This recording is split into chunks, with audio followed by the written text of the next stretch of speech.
नमस्कार दोस्तों, स्वागत है आपका जीएस मंथन पर। आज हम पेट से संबंधित पॉलिटी पढ़ेंगे, यानी पेट में जो हमारे पॉलिटी के प्रश्न आते हैं, उनको हम कवर करेंगे।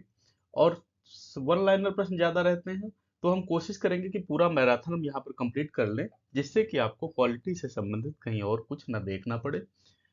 प्रश्नों के माध्यम से समझेंगे। पूरा जितना हमारा सिलेबस है, सबसे सारगर्भित प्रश्न लिए गए हैं। हो सकता है आपको लगे कि कोई प्रश्न रिपीट किया गया है, तो यदि ऐसा लग रहा है तो रिपीट होने का उद्देश्य भी उसके पीछे कुछ ऐसा होगा कि वहां पर कुछ ऐसा जरूर है जो आपके लिए महत्वपूर्ण है और आपको समझाने की दृष्टि से रखा गया है। पेट से ज्यादातर सवाल आपकी परीक्षा में बनते हैं। वीडियो पर पूरे बने रहिएगा। आपको समझा के पूरी पॉलिटी यहीं पर याद करा देंगे, जिससे कि आपको बाद में परेशान होना नहीं पड़ेगा। चलिए शुरू करते हैं। पहला प्रश्न है हमारा, भारत का संविधान किस देश से सबसे अधिक प्रभावित है? देखिए क्या है, जो अपना संविधान है, ये कई देशों से कुछ न कुछ उसमें लिया गया है। जैसे मूल अधिकार कहीं से लिए गए हैं, कर्तव्य कहीं से लिए गए हैं। ऐसी चीजें इसमें पूछा गया है कि सबसे ज्यादा प्रभावित कहाँ से है, यानी सबसे ज्यादा कहाँ से लिया गया है चीजें इसमें। तो उत्तर होगा हमारा ब्रिटेन। भारतीय संविधान ने क्या किया है, जैसे कई प्रावधान अलग अलग देशों से लिए हैं। अधिक प्रभाव हमारे संविधान पर ब्रिटेन का रहा है। ब्रिटेन से क्या क्या हमने लिया है, पहले ये चीज समझते हैं।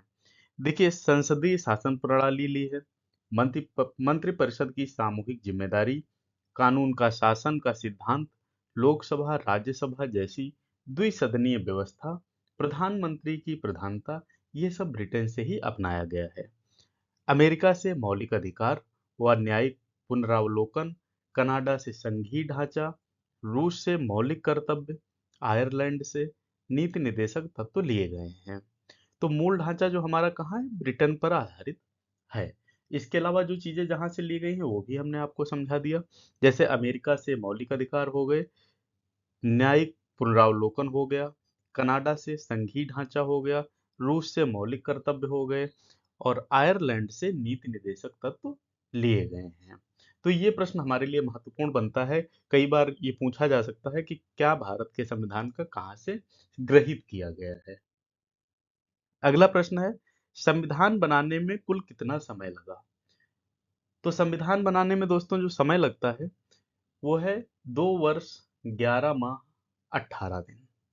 इतना समय लगा था संविधान बनाने में। देखिए होता क्या है, जब हमारा संविधान बना तो उसमें अलग अलग देशों से अलग अलग चीजें ली गई। कई समितियां बनी, समितियों ने अपने सुझाव दिए, कुछ सुझाव स्वीकार किए गए, कुछ सुझावों पर विचार किया गया।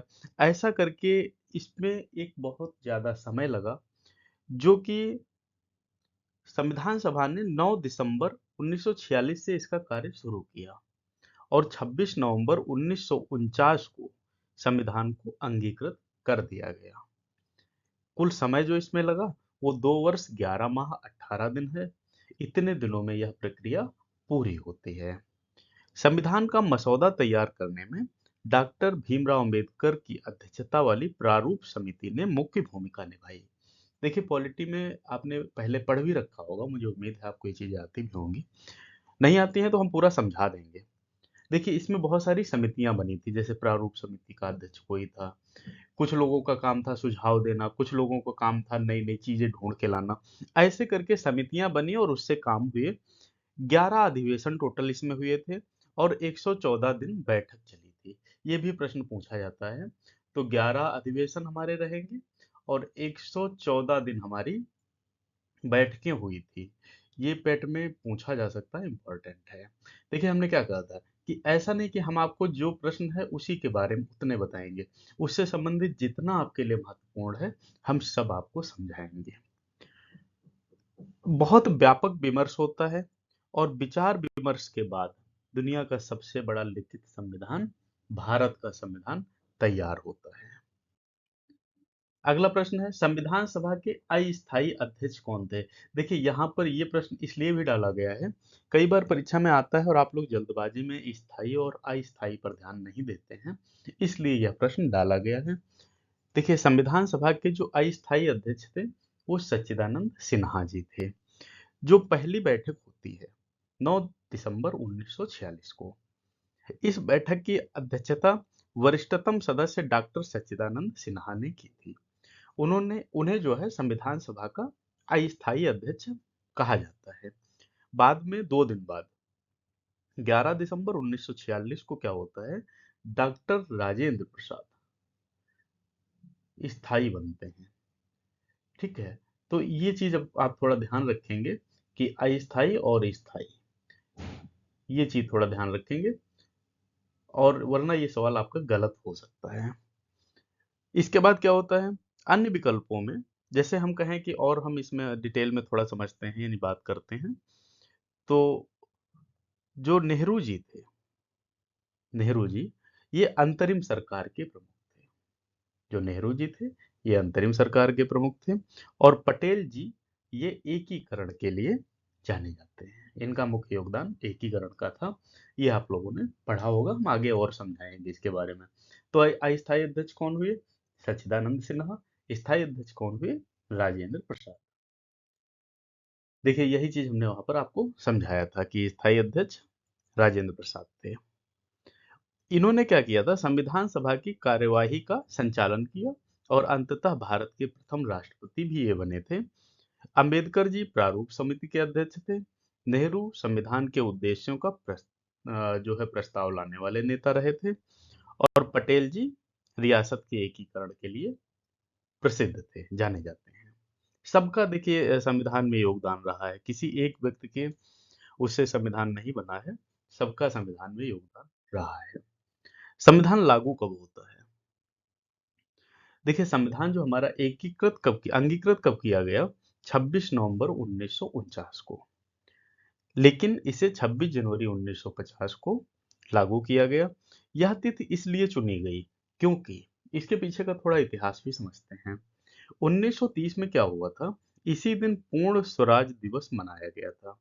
26 जनवरी 1950 को आधिकारिक रूप से गणराज्य बना भारत यानी अपना देश, तथा डॉक्टर राजेंद्र प्रसाद पहले राष्ट्रपति बनते हैं। 15 अगस्त 1947 जो है ये स्वतंत्रता दिवस की तिथि है। 26 नवंबर को संविधान अंगीकृत हुआ था, ये वो तिथि है। और 30 जनवरी 1948 को महात्मा गांधी की हत्या हुई थी। यानी यहाँ से जितनी इन तिथियों से संबंधित चीजें हैं हमने आपको वो भी क्लियर करा दी। तो संविधान हमारा कब लागू होता है, 26 जनवरी 1950 को।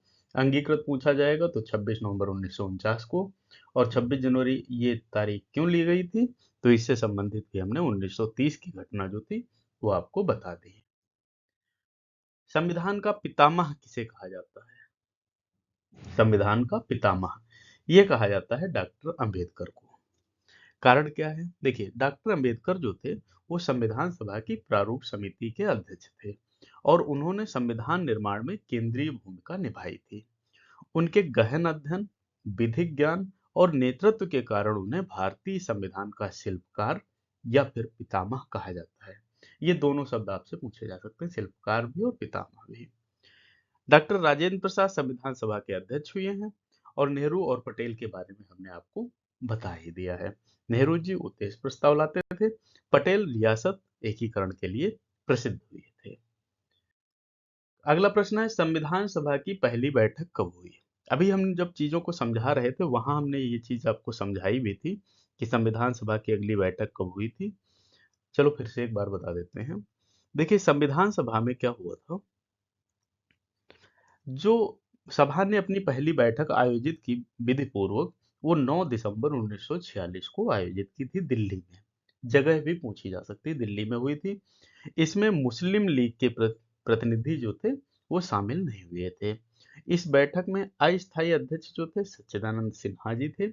11 दिसंबर 1946 को राजेंद्र प्रसाद जी स्थायी अध्यक्ष चुने गए। मेरी कोशिश ये है हम प्रश्नों के माध्यम से आपको पूरे टॉपिक संविधान के क्लियर कर दें, कोई भी प्रश्न प्रश्न कहीं से बनता है तो वो छूटने ना पाए। संविधान सभा में कुल कितने सदस्य थे, संविधान सभा में कुल कितने सदस्य थे। यहाँ पर आपके दो प्रश्न भी बहुत क्लियर होंगे जो कि संख्याओं से संबंधित हैं यानी डाटा से संबंधित हैं। देखो पहली चीज है कितने सदस्य थे, तो उत्तर हमारा हुआ 389। ठीक है। अब देखो जब संविधान सभा प्रारंभ होती है यानी प्रारंभ में बिल्कुल सदस्यों की संख्या हमारी ये थी। ठीक है, जिनमें से 296 प्रांतीय विधानसभाओं द्वारा चुने गए सदस्य थे और 93 सदस्य रियासतों से नामित होकर आए थे। बाद में देश विभाजन के कारण सदस्य संख्या घट जाती है, फिर कितनी बचती है? 299। ये भी महत्वपूर्ण है। यानी 26 नवंबर को, जब 1949 को 284 सदस्यों ने संविधान पर हस्ताक्षर किए। तीन संख्याएं आपके लिए महत्वपूर्ण होती हैं, तीनों पूछी जा सकती हैं। हस्ताक्षर कितने लोगों ने किए? 284। शुरुआत कितने से हुई थी? 389। और जो घट गए थे, घटकर कितने बचे थे? 299। ये प्रश्न पूछा गया था। ठीक है, तो हमारा उत्तर सही क्या हो जाएगा? बी वाला। तीनों चीजें आपको यहाँ पर क्लियर हो गई होंगी, कब कौन सी संख्या आई, और संख्या से संबंधित पेट में प्रश्न पूछे जाते हैं। अगला प्रश्न है, संविधान पर हस्ताक्षर किसने किए? जो संविधान जब हमारा लागू होने वाला था, फाइनली जो हमारा प्रारूप तैयार हुआ, चीजें सब विधि पूर्वक विधिक तैयार हुआ, तो उस पर जो हस्ताक्षर थे वो डॉक्टर राजेंद्र प्रसाद की हुई है। ठीक है, ये कब हुई है? 24 जनवरी 1950 को। होता क्या है, संविधान सभा की अंतिम बैठक होती है जिसमें 284 सदस्यों ने भाग लिया। सभा के अध्यक्ष, अब देखिए फाइनल जो होगा वो तो अध्यक्ष के माध्यम से ही होगा ना। सभा के अध्यक्ष डॉक्टर राजेंद्र प्रसाद ने संविधान पर हस्ताक्षर कर इसे प्रमाणित किया। डॉक्टर अंबेडकर प्रारूप समिति के अध्यक्ष थे। नेहरू जी उद्देश्यों का प्रस्ताव प्रस्तुत करने वाले थे और पटेल जी एकीकरण के लिए प्रसिद्ध थे। आप ये सोचेंगे कि हम ये इनको दो को हर उसमें क्यों समझाते हैं, क्योंकि इन दो से पूछा जा सकता है। एकीकरण का मामला इसलिए पूछा जा सकता है क्योंकि लद्दाख से संबंधित आपके लिए टॉपिक जो है इस बार महत्वपूर्ण रहने वाला है। ठीक है, और नेहरू जी से संबंधित इसलिए पूछा जा सकता है क्योंकि ये उद्देश्यों का प्रस्ताव प्रस्तुत किए थे। वह महत्वपूर्ण प्रश्न है, संविधान सभा में महिला सदस्यों की संख्या कितनी थी? देखिए, संविधान सभा में 9 महिलाएं थी। जो हमारी कुल संख्या थी ना 389, इसमें 9 महिलाएं हमारी थी। ठीक है, प्रमुख महिलाएं कुछ मैं आपको बता देता हूँ। जैसे सरोजिनी नायडू जी थी, हंसा मेहता जी थी, दुर्गाबाई देशमुख, अमृत कौर, ये लोग प्रारंभ में थी। इन महिलाओं ने समानता, शिक्षा और महिला अधिकारों से जुड़े प्रावधानों पर महत्वपूर्ण योगदान दिया था जब हमारा संविधान बन रहा था तब। अगला प्रश्न है, प्रस्तावना में भारत को किस रूप में घोषित किया गया है? भारत को क्या कहा गया है प्रस्तावना में? जो हमारी प्रस्तावना है, आप सबको पता होनी चाहिए प्रस्तावना क्या है। उससे संबंधित कई बार जो शब्द हैं उनको अरेंज करने को भी पूछा जाता है। तो भारत को किस रूप में प्रस्तुत किया गया है? संप्रभु, समाजवादी, पंथ निरपेक्ष, लोकतांत्रिक, गणराज्य। देखो, एक चीज हमेशा ध्यान रखना, ये जो इसमें शब्द लिखे हैं इनका क्रम यही रहना चाहिए। क्रम बिल्कुल इनका निर्धारित है पहले से। जो प्रस्तावना थी तो उसमें भारत को संप्रभु, समाजवादी, पंथनिरपेक्ष, लोकतांत्रिक, गणराज्य घोषित किया गया है। प्रारंभिक संविधान में समाजवादी और पंथनिरपेक्ष शब्द नहीं थे। इन्हें 42वें संविधान संशोधन यानी 1976 के माध्यम से जोड़ा गया है। ठीक है, यानी पहले जो शब्द नहीं थे उनको 1976 के माध्यम से जोड़ा गया है। तो ये हमारे लिए महत्वपूर्ण ये भी रहने वाला है क्या, कि जो प्रस्तावना है उसके सब किस रूप में घोषित किया गया था? एक तो संप्रभु कहा गया था, दूसरे कहा गया था समाजवादी, पंथ निरपेक्ष कहा गया था, लोकतांत्रिक गणराज्य कहा गया था। शब्द कब जुड़े थे? जो बाद में संशोधन वाले जुड़े थे 42वें संविधान संशोधन यानी 1976 के माध्यम से। अगले प्रश्न पर चलते हैं, प्रस्तावना में समाजवादी और पंथ निरपेक्ष शब्द कब जोड़े गए? कब बताया था हमने? 1976 में 42वें संविधान संशोधन के द्वारा। देखो, प्रश्न कैसे बन सकता है वो भी मैं आपको समझाते चल रहा हूँ, प्रश्न क्या बन सकता है वो भी मैं आपको समझाते चल रहा हूँ। यानी कि पॉलिटी से संबंधित आपको जितनी जानकारी आपके सिलेबस के हिसाब से है पूरी हम आपको देने का प्रयास कर रहे हैं। हुआ क्या था, आपातकाल के दौरान 1976 में 42वें संविधान संशोधन के माध्यम से प्रस्तावना में समाजवादी और पंथ निरपेक्ष शब्द जोड़े गए थे। इससे भारत की पहचान और अधिक स्पष्ट हुई, क्योंकि राज्य धर्मनिरपेक्ष होगा और समाजवाद की दिशा में कार्य करेगा। इस उद्देश्य के साथ इनको हमें फिर से जोड़ा गया हमारे संविधान में। आपातकाल का समय उस समय चल रहा था, 1976 का टाइम था। संशोधन कौन सा बना? 42वां संशोधन। प्रस्तावना जो है वो किस देश से ली गई है, ये प्रश्न पूछा जाता है, इंपॉर्टेंट है। प्रस्तावना जो हमारी है आयरलैंड से ली गई है। देखिए, भारतीय संविधान में प्रस्तावना का जो विचार आया था वो आयरलैंड के संविधान से लिया गया है। आयरलैंड ने अमेरिकी स्वतंत्रता घोषणा और फ्रांस की क्रांति से प्रेरणा ली थी, जबकि मौलिक अधिकार जो हैं वो अमेरिका से लिए गए थे। संसदीय प्रणाली जो है ब्रिटेन से ली गई थी, और संघीय ढांचा जो है वो कनाडा से लिया गया था। समझ गए? तो प्रस्तावना कहाँ से हो गई? आयरलैंड से। भारतीय संविधान विश्व का सबसे बड़ा लिखित संविधान है। देखो, संविधान अपना जो है सबसे बड़ा है, विश्व का सबसे बड़ा संविधान भारतीय संविधान है। इसमें क्या है, दुनिया का, जैसे कई देशों से हमने बहुत सारी चीजें, जो अच्छी चीजें थी, हमने उठाई, इसको हमने लिखा, कहीं से प्रिंटेड नहीं, टाइपिंग नहीं, हमने इसको लिखा। इसमें 22 भाग, 448 अनुच्छेद और 12 अनुसूचियां। इसके साथ ही एक चीज ध्यान रखो, ब्रिटेन का जो संविधान है वो अलिखित है, लिखित नहीं है। अमेरिका का छोटा लिखित संविधान है। अमेरिका का जो संविधान है वो छोटा है, लिखित है लेकिन छोटा है, इतना बड़ा नहीं है। संविधान में वर्तमान में कुल कितने भाग हैं? तो कितने भाग हैं? 22। मूल संविधान में 22 भाग थे, लेकिन क्या हुआ, समय समय पर संशोधनों के कारण इसमें परिवर्तन हुआ। आज संविधान में भाग तो 22 हैं, लेकिन इसमें जो पहलू देखे गए, उनके हिसाब से थोड़ा थोड़ा इस पे विभाजन हुआ है। यानी चीजें, केंद्र सरकार, राज्य सरकार, अधिकार, कर्तव्य, न्यायपालिका, इससे संबंधित जो जैसी चीजें हैं वो खंडवाइज बनाई गई हैं। तो भाग तो हमारे अभी 22 ही हैं। संविधान में कुल कितने अनुच्छेद हैं? 448। देखो, मूल संविधान में कितने थे? 395। विभिन्न संशोधनों के बाद इनकी संख्या कितनी हुई? 448। ये बहुत सारे जो रिफॉर्म यानी संशोधन किए गए समय समय पर जरूरत के हिसाब से, तो इनकी संख्या बढ़ गई है। ये अनुच्छेद जो है, चाहे नागरिकता हो, मौलिक अधिकार हो, आपातकाल हो, संसद हो, न्यायपालिका हो, इससे संबंधित विषयों से जोड़कर, यानी जैसी हमारी जरूरत पड़ी उस हिसाब से संशोधन किए गए, चीजें बनाई गई, बढ़ाई गई, और अभी हमारे पास 448 अनुच्छेद हैं। मूल संविधान में अनुसूचियां कितनी थी? 7। तब जो है 7 अनुसूचियां थी। जब, कब मतलब 1950 में जब संविधान लागू होता है, तब इसमें 7 अनुसूचियां थी। इसमें केंद्र, राज्य, समवर्ती सूची, अनुसूचित जाति, जनजाति, प्रशासन आदि के प्रावधान थे। बाद में क्या हुआ, अभी इनकी संख्या कितनी है? 12 है।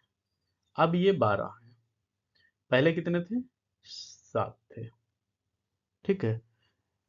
इसमें जो आपकी 11वीं अनुसूची है, या दल बल विरोधी कानून है, ये सारी चीजें इसमें बाद में जोड़ी गई थी। संविधान में अनुसूचियां कितनी हो गई फिर? 12 हो गई अभी।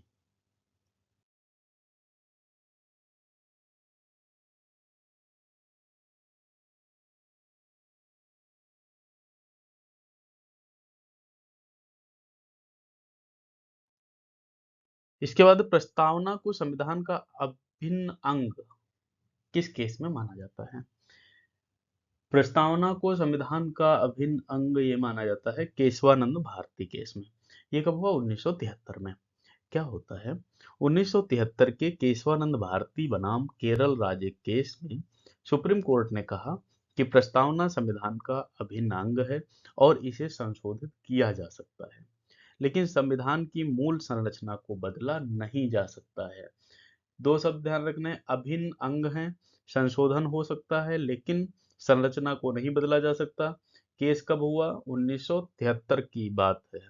ये भी कई बार पूछा जाता है केशवानंद भारती केस के बारे में। अब मेन आता है भारत, हम सब भारतीय हैं। भारत किस अनुच्छेद में है? तो ये है अनुच्छेद 1 में, शब्द यही लिखा हुआ है भारत।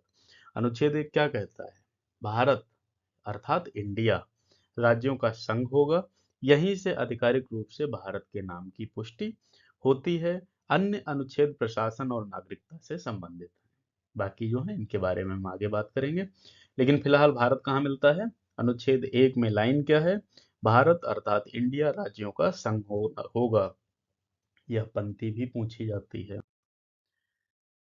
नागरिकता किस भाग में है, नागरिकता जो है वो किस भाग में है, अगला प्रश्न है। देखिए नागरिकता के बारे में अगर हम बात करते हैं तो संविधान जब हमारा बना तो ये चीज भाई कंफर्म हुई कि कौन नागरिक होगा कौन नहीं होगा। नागरिक होगा तो उसके लिए क्या क्या जरूरी होगा, क्या क्या वो करेगा क्या क्या नहीं करेगा, क्या क्या उसको नियम होंगे क्या क्या अधिकार होंगे। तो ये सारी चीजें इसमें बताई गई। कौन पाकिस्तान से आएगा तो यहाँ का नागरिक होगा, कौन पाकिस्तान को जाएगा तो उसका किस अनुच्छेद में होगा, ये सारी चीजें इसमें बताई गई हैं। इसके अलावा नागरिकता हमारे लिए और जरूरी है, किसी भी भारतीय को भारतीय किस स्तर पर कहा जाएगा, तो इसका प्रावधान किसमें है, नागरिकता के बारे में अनुच्छेद 5 से 11 के बीच में। भाग कौन सा है, भाग 2 है। अनुच्छेद 5 से 11 के बीच में है, भाग 2 है। 5 क्या कहता है, संविधान लागू होने के समय किसे नागरिकता दी जाएगी। 6 है पाकिस्तान से भारत को आए हुए लोगों की नागरिकता। 7 है पाकिस्तान को गए हुए लोगों की नागरिकता के बारे में। तो ये हमारे लिए नागरिकता से संबंधित था। 5 से 11 अनुच्छेद बनेगा इसमें।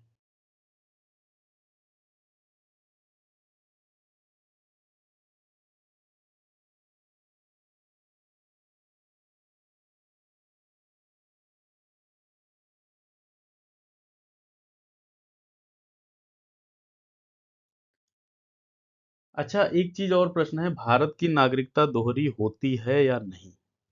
ये भी प्रश्न हमारे लिए महत्वपूर्ण है कि भारत की नागरिकता दोहरी होती है या नहीं होती है। तो इसके बारे में भी नागरिकता में बताया गया है कि भारत का जो नागरिक है वो केवल भारत का नागरिक रहेगा, वो कहीं और का नागरिक नहीं रहेगा। अब एक चीज और देखिए, कहाँ कहाँ की नागरिकता दोहरी है या नहीं है। दोहरी नागरिकता होती क्या है, पहले ये समझो। दोहरी नागरिकता ये होती है कि आप एक साथ में दूसरे देशों के बारे में भी, आप वहाँ के नागरिक रह सकते हैं, वहाँ की नागरिकता ले सकते हैं, लेकिन भारत में एक ही नागरिकता मान्य है। अनुच्छेद कौन सा कहेगा, 9। अनुच्छेद 9 क्या कहता है, यदि कोई व्यक्ति स्वेच्छा से किसी अन्य देश की नागरिकता लेता है तो उसकी भारतीय नागरिकता स्वतः समाप्त हो जाएगी। यानी नागरिकता के बारे में बहुत सख्त एक प्रावधान दिया गया है कि ऐसा नहीं संभव है। नागरिकता प्रदान करने का अधिकार किसको होगा, नागरिकता प्रदान करने का आप बताइए किसको ये अधिकार है, राष्ट्रपति को है या फिर संसद को है या फिर सुप्रीम कोर्ट को है या प्रधानमंत्री को है। तो ये अधिकार जो है संसद को दिया गया है। नागरिकता प्रदान करने का अधिकार किसे दिया गया है, संसद को दिया गया है। अनुच्छेद 11 कहता है कि संसद को यह शक्ति है कि वह कानून बनाकर नागरिकता के विषय में प्रावधान करे। नागरिकता कैसे कैसे मिल सकती है, जैसे जन्म द्वारा है, वंश द्वारा है, पंजीकरण द्वारा है, प्राकृतिककरण द्वारा है, क्षेत्र के समावेशन के द्वारा नागरिकता प्रदान की जा सकती है संसद के माध्यम से। तो कैसे कैसे हो सकता है, यही चीज मैं आपको बता रहा था, जन्म से है, वंश से है, पंजीकरण से है, यानी उपरोक्त सभी माध्यमों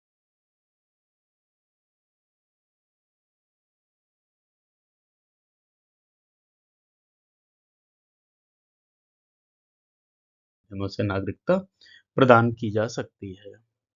अब आता है बात कि मौलिक अधिकार संविधान के किस भाग में हैं। तो मौलिक अधिकार संविधान के भाग 3 में है। देखिए क्या है, भारतीय संविधान के भाग 3 में अनुच्छेद कितना बनेगा, 12 से 35 में मौलिक अधिकार दिए गए हैं। इन अधिकारों को फंडामेंटल राइट्स यानी मौलिक अधिकार कहा जाता है, क्योंकि ये लोकतांत्रिक व्यवस्था की नींव माने जाते हैं। इनमें समानता का अधिकार, स्वतंत्रता का अधिकार, शोषण के विरुद्ध अधिकार, धर्म की स्वतंत्रता का अधिकार, सांस्कृतिक और शैक्षणिक अधिकार तथा संवैधानिक उपचार का अधिकार शामिल है। यह भाग नागरिकों की स्वतंत्रता और अधिकारों की सुरक्षा को सुनिश्चित करता है। वर्तमान में जो मौलिक अधिकार हैं कितने हैं? तो संविधान में प्रारंभ में तो देखो 7 मौलिक अधिकार थे, लेकिन अभी 6 हैं। 1978 में क्या होता है, 44वें संविधान संशोधन द्वारा संपत्ति का अधिकार जो था उसको मौलिक अधिकार से हटा दिया गया है और इसे एक विधिक अधिकार बना दिया गया है। अब संविधान में 6 मौलिक अधिकार हैं। ये अधिकार लोकतंत्र की आत्मा है और नागरिकों की सुरक्षा व स्वतंत्रता को सुनिश्चित करते हैं। अच्छा, मौलिक अधिकार लिए कहाँ से गए हैं? मौलिक अधिकार किस देश से लिए गए हैं? अभी हमने इसके बारे में आपको पढ़ाया भी था, बताया भी था कि कहाँ से क्या लिया गया है। तो बताइए, थोड़ा सोचिए इसको। मौलिक अधिकार किस देश से लिए गए हैं? ब्रिटेन, अमेरिका, रूस, फ्रांस, किससे? ये लिए गए हैं अमेरिका से। हमने अभी आपको थोड़ी देर पहले ये विस्तार में बताया भी गया था कि मौलिक अधिकार अमेरिका के संविधान से लिए गए हैं। जैसे वहाँ की जो चीजें थी, समानता का अधिकार है, स्वतंत्रता का अधिकार है, शोषण के विरुद्ध अधिकार है, संवैधानिक उपचार का अधिकार है, ये पूरा वहीं से लिया गया है। पूरा खंड वहीं से यानी अमेरिका से लिया गया है। समानता का अधिकार किस अनुच्छेद में है? समानता का जो अधिकार है वो किस अनुच्छेद में है? 14 से 18। ये इसके बीच में यानी अनुच्छेद 14 से 18 तक समानता का अधिकार मिलता है। इसमें कानून के समक्ष समानता, समान संरक्षण, अस्पृश्यता का उन्मूलन, उपाधियों का अंत, भेदभाव का निषेध शामिल है। इसका उद्देश्य सभी नागरिकों को बिना भेदभाव के समान अवसर और सम्मान प्रदान करना है। समानता का अधिकार कहाँ है? 14 से 18 के बीच में। संविधान की आत्मा किससे कहते हैं? किस अनुच्छेद को संविधान की आत्मा कहते हैं? ये प्रश्न कई बार पूछा गया है, कई अलग-अलग परीक्षाओं में पूछा गया है, तो इस पर थोड़ा विचार करिएगा। संविधान की आत्मा, ये कहते हैं 32 को। आत्मा इसका देखो मौलिक अधिकारों का रक्षक है ये, अनुच्छेद जो 32 है। इसमें क्या है, अनुच्छेद 32 नागरिकों को उनके मौलिक अधिकारों की रक्षा हेतु सर्वोच्च न्यायालय का दरवाजा खटखटाने का अधिकार देता है। इसीलिए भीमराव अम्बेडकर जी ने संविधान की आत्मा और हृदय अनुच्छेद 32 को कहा है। 32 के तहत ही सर्वोच्च न्यायालय रिट जारी कर सकता है, इसीलिए इसे मौलिक अधिकारों का रक्षक कहा जाता है। तो संविधान की ये आत्मा हो गई। अगला प्रश्न है कि संविधान, हाँ, मौलिक अधिकारों का निलंबन कब किया जा सकता है? मौलिक अधिकारों का निलंबन कब किया जा सकता है? देखिए, कुछ स्थितियां ऐसी बनती हैं जब मौलिक अधिकारों को हम हटा सकते हैं यानी निलंबित कर सकते हैं, और कुछ स्थितियां ऐसी हैं जिनमें मौलिक अधिकारों के साथ कोई छेड़छाड़ यानी कुछ अनुच्छेद ऐसे हैं जिनमें हम मौलिक अधिकारों के साथ कोई छेड़छाड़ नहीं करेंगे। तो बताइए जरा, कौन सी है? आपातकाल है कि राष्ट्रपति शासन है कि वित्तीय संकट है या फिर कभी नहीं? सही उत्तर इसमें क्या बनेगा आपका? आपातकाल में। अनुच्छेद क्या कहता है? 352, इसके तहत राष्ट्रीय आपातकाल घोषित किया जाता है तो मौलिक अधिकारों के क्रियान्वयन को रोका जा सकता है यानी स्थगित किया जा सकता है। विशेषकर अनुच्छेद 19 जो है, स्वतंत्रता के अधिकार जो है हमारा ना, अनुच्छेद 19 केवल युद्ध, बाहरी आक्रमण या सशस्त्र विद्रोह के आधार पर आपातकाल निर्मित किए जाते हैं। 20-21 जो है, जीवन और व्यक्तिगत स्वतंत्रता, इसमें क्या है, 44वें संशोधन के बाद भी आपातकाल में निलंबित नहीं किया जा सकता है। यानी जो पूर्ण निलंबन है वो केवल राष्ट्रीय आपातकाल में ही संभव है। अब आप ये चीज समझ गए होंगे। शिक्षा का अधिकार किस संशोधन से मौलिक अधिकार बनता है? शिक्षा का अधिकार किस संशोधन से मौलिक अधिकार बनता है? 42वां, 44वां, 86वां या फिर 61 नंबर का संविधान? तो ये हमारा बनता है 86वां संविधान संशोधन। होता क्या है, 86वां संविधान संशोधन कब हुआ? 2002 में अनुच्छेद 21A जोड़ा गया। इसके तहत 6 से 14 वर्ष के बच्चों के जो शिक्षा की व्यवस्था है यानी निःशुल्क शिक्षा अनिवार्य शिक्षा को मौलिक अधिकार दे दिया गया, बना दिया गया। इसे 1 अप्रैल 2010 से लागू किया गया है, जब शिक्षा का अधिकार अधिनियम राइट टू एजुकेशन एक्ट 2009 लागू हुआ। तो कुल मिला के 86वें संविधान संशोधन के तहत में ये मौलिक अधिकार बना दिया गया। अभिव्यक्ति की स्वतंत्रता किस अनुच्छेद में दी गई है? अभिव्यक्ति की स्वतंत्रता किस अनुच्छेद में है? समझिए इस चीज को। अभिव्यक्ति की स्वतंत्रता किस अनुच्छेद में दी गई है? देखिए, जब हमारा संविधान बना, जब हमारे अनुच्छेद बने, तो उसमें हमें बोलने की आजादी दी गई। उस समय क्या हुआ कि राइट टू फ्रीडम, यानी संविधान 19 में 6 प्रकार की स्वतंत्रताएं हमें दी गई हैं। उसमें ए बी सी डी या का खा गा घा ऐसे करके बोल सकते हैं। तो अभिव्यक्ति की स्वतंत्रता को उन्हीं 6 स्वतंत्रताओं में रखा गया है। अनुच्छेद 20 क्या बताता है? अपराधों के संरक्षण के संबंध में है। अनुच्छेद 21 जो है जीवन और व्यक्तिगत स्वतंत्रता का संरक्षण है। अनुच्छेद 22 जो है गिरफ्तारी और निरोध के संबंध में संरक्षण है। इस प्रकार आपका ये अनुच्छेद 19 जो है ये अभिव्यक्ति की स्वतंत्रता से संबंधित है। अस्पृश्यता का उन्मूलन किस अनुच्छेद में है? ये भी संविधान का, देखिए संविधान संशोधन के कई बार सीधे सीधे नाम पूछ लेते हैं कि कौन सा संविधान संशोधन है या किस नंबर के संविधान है, तो वो हम आपको यहीं पर पूरा क्लियर कराने की कोशिश करेंगे। अस्पृश्यता का उन्मूलन जो है अनुच्छेद 17 में है। इसमें यह स्पष्ट कहा गया है कि अस्पृश्यता का उन्मूलन किया जाता है और इसका किसी भी रूप में व्यवहार निषिद्ध है। इस अनुच्छेद के उल्लंघन को दंडनीय अपराध माना गया है। इसके लिए संसद ने अस्पृश्यता अपराध अधिनियम 1955 बनाया, जिसे बाद में नागरिक अधिकार संरक्षण अधिनियम 1976 कहा गया है। फिर अगला प्रश्न है, धर्म की स्वतंत्रता किस अनुच्छेद में दी गई है? जो धर्म की स्वतंत्रता है ये भी हमें संविधान की तरफ से दी गई है। यह 25 से 28 के बीच में वर्णित है। अनुच्छेद 25 से अनुच्छेद 28 के बीच में वर्णित है। 25 क्या कहता है? धर्म की स्वतंत्रता, किसी भी धर्म को मानने, प्रचार करने और पालन करने की स्वतंत्रता। अनुच्छेद 26 कहता है धार्मिक मामलों को संचालित करने की स्वतंत्रता, धार्मिक संस्थाओं को अपने कामकाज चलाने का अधिकार, धार्मिक कार्यों के लिए कर चुकाने की स्वतंत्रता, ये अनुच्छेद 27 कहता है। अनुच्छेद 28 क्या कहता है? शैक्षणिक संस्थाओं में धार्मिक शिक्षा की स्वतंत्रता। कुछ शैक्षणिक संस्थाओं में धार्मिक शिक्षा देने पर रोक है और उसकी अनुमति नहीं है। यानी हमारा अनुच्छेद 25 से लगा के 28 तक क्या कहता है कि धर्म की स्वतंत्रता संविधान स्वयं दे रहा है। अगला प्रश्न है, नीति निदेशक तत्व संविधान के किस भाग में है? तो ये तो इसमें उत्तर भी लिखा हुआ है।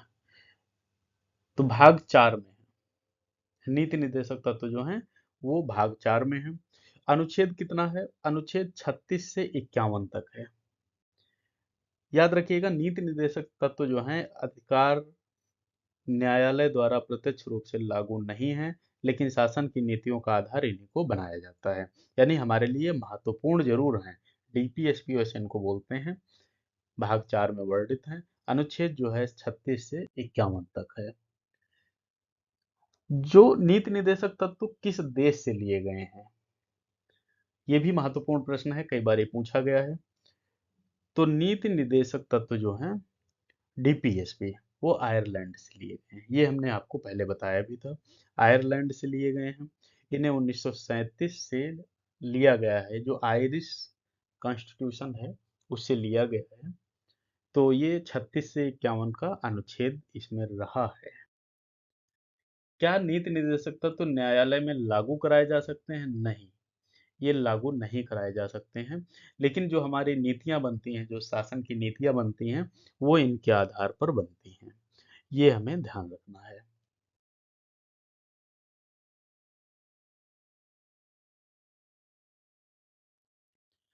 इसके बाद अगला जो है फिर सीधा सीधा अनुच्छेद है, ये पूछा भी जाता है। अनुच्छेद 40 जो है बहुत ज्यादा पूछा जाता है, तो इसके बारे में हमें थोड़ा पढ़ना भी रहेगा।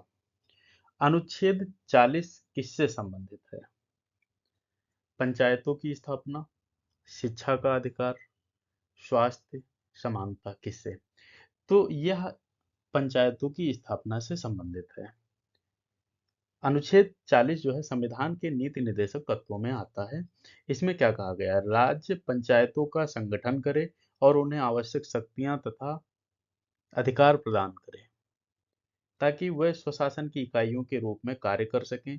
यानी अनुच्छेद 40 जो है ग्राम पंचायतों की स्थापना और संगठन से संबंधित है। इसी अनुच्छेद के आधार पर आगे चलकर जो है 73वां संविधान संशोधन 1992 लाया गया था। तो अनुच्छेद 40 किससे हो गया? पंचायतों की स्थापना और संगठन से संबंधित हो गया।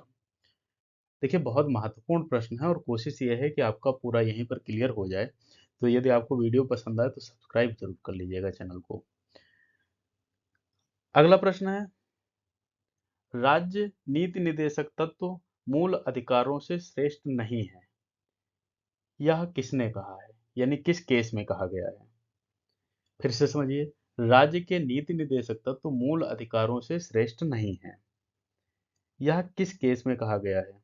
तो केशवानंद भारती बनाम केरल राज्य 1973, इस केस में कहा गया है। 1973 वाला जो केशवानंद भारती बनाम केरल राज्य का जो केस था, उसमें ये बात कही गई थी। कोर्ट ने कहा था कि मौलिक अधिकार और डीपीएसपी दोनों समान रूप से महत्वपूर्ण हैं, लेकिन यदि टकराव होता है तो मौलिक अधिकारों को ही प्राथमिकता दी जाएगी। मूल कर्तव्य पर आते हैं। मूल कर्तव्य संविधान के किस भाग में दिए गए हैं? जो मूल कर्तव्य हैं हमारे, ये संविधान के किस भाग में आते हैं, ये आपको बताना है। तो ये है 4A, ठीक है, इसमें आएंगे। अनुच्छेद 51A में वर्णित है। अनुच्छेद यदि पूछा जाएगा तो 51A में वर्णित है। मूल रूप से इन्हें 42वें संविधान संशोधन 1976 द्वारा जोड़ा गया है, तब इनकी संख्या 10 थी। बाद में 86वें संविधान संशोधन 2002 द्वारा एक और कर्तव्य जोड़ा गया। अब इनकी संख्या जो है 11 है।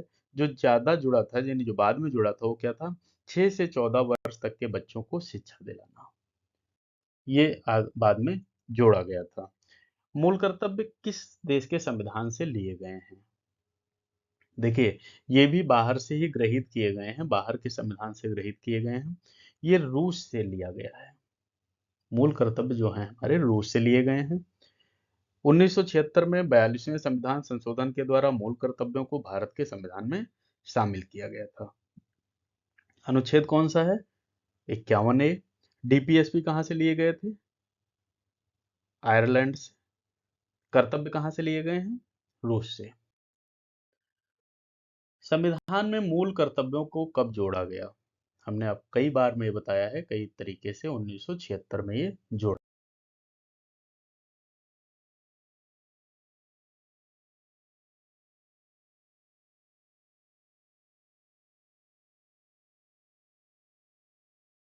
गया।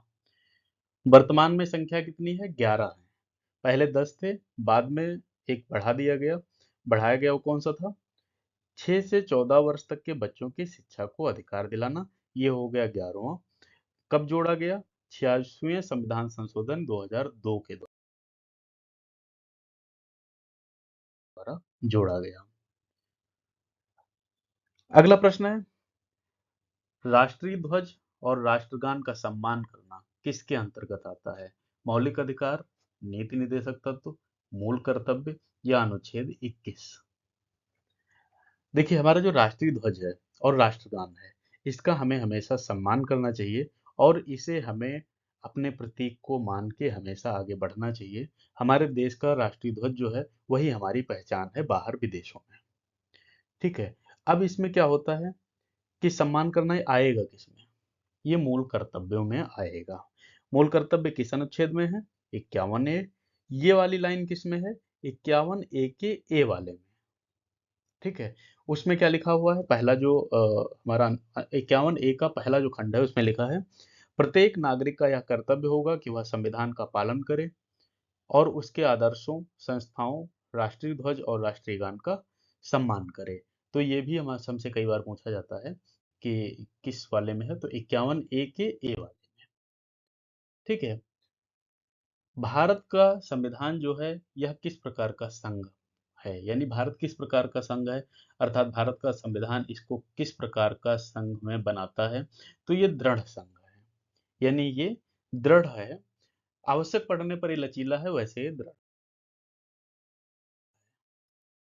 राज्यों की सीमाओं में परिवर्तन करने की शक्ति किसे है? राज्यों की सीमाओं में परिवर्तन करने की शक्ति किसे है? राष्ट्रपति, संसद, प्रधानमंत्री या फिर सुप्रीम कोर्ट? सोचिए किसमें है। तो यह शक्ति जो है वो केवल संसद में है। केवल संसद जो है वही हमारी सीमाएं परिवर्तित कर सकती है। चाहे वो नई सीमाएं, यानी जब हमारा देश कहीं से बढ़ता है, यानी कोई सीमा बनाता है, नई सीमा प्राप्त करता है, नए राज्य की सीमा बनानी हो, किसी राज्य को समाप्त करना हो, किसी राज्य का क्षेत्रफल घटाना बढ़ाना हो, यह सब कौन करेगा? संसद। किस अनुच्छेद में करेगी? अनुच्छेद 3 के अनुसार। यह संविधान में प्रावधान बना हुआ है। तो ये हो गया। इसमें विधानसभा की सहमति अनिवार्य नहीं होती, आप इस चीज हमेशा ध्यान रखिएगा। ये भी पूछा जाता है कि इसमें विधानसभा की सहमति अनिवार्य है या नहीं, तो वो अनिवार्य नहीं होती है। संघीय ढांचा लेकिन एकात्मक झुकाव किसने कहा था? संविधान को संघीय ढांचा लेकिन एकात्मक झुकाव किसने कहा था? ये कहा था केसी होयर ने। ये अभी प्रश्न आरओ की जो परीक्षा आपकी हुई थी उसमें पूछा गया था, बिल्कुल यही प्रश्न पूछा गया था। तो संघीय ढांचा और झुकाव वाली बात किसने कहा? ये कहा था केसी हुयर ने। भाषा के आधार पर राज्यों का पुनर्गठन कब हुआ? ये भी प्रश्न महत्वपूर्ण है क्योंकि पुनर्गठन से संबंधित है। तो ये हुआ था 1956 में। देखो, स्वतंत्रता बाद के स्वतंत्रता जब हमारी हो गई, यानी देश हमारा आजाद हो गया, तो होता क्या है, तो राज्यों की सीमाएं भाषाई आधार पर तय हो, ऐसी मांग उठने लगी। तो आंध्र प्रदेश 1953 यानी पहला ऐसा राज्य बना जो तेलुगु भाषी लोगों के लिए मद्रास राज्य से अलग करके बनाया गया था। फिर दबाव बढ़ा और केंद्र ने फजल अली आयोग बना दिया। ये नाम याद रखना, फजल अली आयोग बना दिया गया। इसके बाद क्या होता है, आयोग की सिफारिश 1956 में दी जाती है। तो इन सिफारिशों के आधार पर 1 नवंबर 1956 को आयोग क्या करता है, एक एक्ट लाता है। तो इस अधिनियम से, यानी अधिनियम लाता है, इस अधिनियम के द्वारा 14 राज्य और 6 केंद्र शासित प्रदेश बनते हैं। यानी भाषा के आधार पर राज्यों का पुनर्गठन 1 नवंबर 1956 को हुआ था। अगला प्रश्न, भारत में वर्तमान में कुल कितने राज्य हैं? भारत में वर्तमान में कुल कितने राज्य हैं? देखिए, राज्य हमेशा घटते बढ़ते रहे हैं। अभी 2025 की यदि हम बात करें तो भारत में 28 राज्य हैं, 8 केंद्र शासित प्रदेश हैं। मेन बात आपको क्या ध्यान रखनी है, 31 अक्टूबर 2019 को क्या होता है, जम्मू कश्मीर का पुनर्गठन किया जाता है। इसके बाद जम्मू कश्मीर को राज्य से घटाकर केंद्र शासित प्रदेश बना दिया जाता है और लद्दाख को केंद्र शासित प्रदेश अलग से बना दिया जाता है। इसी कारण राज्यों की संख्या 29 से घटकर फिर कितनी हो जाती है, 28 हो जाती है। बीच में आपने पढ़ा होगा कि 29 राज्य हैं, तो 29 से घटकर फिर 28 हो जाती है। अभी 28 राज्य हैं और 8 केंद्र शासित प्रदेश हैं। भारत के राष्ट्रपति किसके द्वारा चुने जाते हैं? भारत के राष्ट्रपति किसके द्वारा चुने जाते हैं? जनता द्वारा, सांसद विधायक द्वारा, केवल सांसद द्वारा, सुप्रीम कोर्ट द्वारा? तो देखो, इनके लिए एक निर्वाचक मंडल होता है। इसमें कौन कौन होगा? राज्य संसद के दोनों सदनों के, राज्यसभा यानी लोकसभा, दोनों के निर्वाचित सदस्य होंगे। राज्यों की विधानसभाओं के निर्वाचित सदस्य होंगे। ठीक है। केंद्र शासित प्रदेशों में क्या होगा, दिल्ली और पुदुचेरी की विधानसभा के निर्वाचित सदस्य लिए जाएंगे। ठीक है। तो ये इसके ऑप्शन में होगा। एक चीज और ध्यान रखिएगा, राष्ट्रपति के चुनाव में राज्यसभा और लोकसभा के नामांकित सदस्य भाग नहीं लेते हैं। राज्यों की विधान परिषद के सदस्य भी भाग नहीं लेते हैं। ये भी प्रश्न पूछा गया है कि क्या विधान परिषद के सदस्य भाग लेंगे, तो विधान परिषद के सदस्य भाग नहीं लेते हैं। भारत के राष्ट्रपति का जो कार्यकाल है वो 5 वर्ष का होता है। ये भी आपसे कई बार पूछा जाता है। भारत के राष्ट्रपति का कार्यकाल 5 वर्ष का होगा, यह किस अनुच्छेद में बताया गया है? देखिए, ये भी प्रश्न आपसे बन सकता है कि किस अनुच्छेद में ये बात बताई गई है। तो यह बताया गया है अनुच्छेद 56 में। अनुच्छेद 56 एक क्या कहता है कि भारत के राष्ट्रपति का कार्यकाल 5 वर्ष का होगा। उनके पदभार ग्रहण करने की तिथि से ये वर्ष गिने जाएंगे। राष्ट्रपति तब तक अपने पद पर बना रह सकता है जब तक उसका उत्तराधिकारी कोई नहीं आता है। एक चीज और ध्यान रखिएगा, भारत में कोई राष्ट्रपति जो है दोबारा भी चुना जा सकता है। यानी कितनी बार भी एक व्यक्ति राष्ट्रपति बन सकता है। यहाँ कोई ऐसा प्रावधान नहीं है कि आप अमेरिका जैसा कि आप केवल 2 बार ही राष्ट्रपति बन सकते हैं। जो राष्ट्रपति बनने की उम्र है, न्यूनतम उम्र है, वह कितनी होनी चाहिए? देखिए, राष्ट्रपति के लिए उम्र भी निर्धारित की गई है। एक व्यक्ति जिसकी उम्र 35 वर्ष है, 35 वर्ष, वह भारत का नागरिक हो, पहली चीज है। 35 वर्ष से उम्र कम न हो, दूसरी चीज है। वह लोकसभा का सदस्य चुने जाने की योग्यता रखता हो, तीसरी चीज है। वह भारत या किसी राज्य सरकार के अधीन कोई लाभ के पद पर न हो। इस प्रकार यह व्यक्ति अनुच्छेद 58 के तहत राष्ट्रपति बन सकता है। यानी 58 में उम्र कितनी बताई गई है? 35 वर्ष। आप एक चीज देखो, मैं आपको शब्द प्रश्न कुछ भी बोलता हूँ उससे संबंधित जो अनुच्छेद जो चीजें होती हैं सब आपको क्लियर कर दे रहा हूँ, जिससे कि आपको अलग से कुछ सर्च न करना पड़े। ऐसे ही अन्य सब जो विषय हैं उनके भी हम आपको वीडियो देंगे।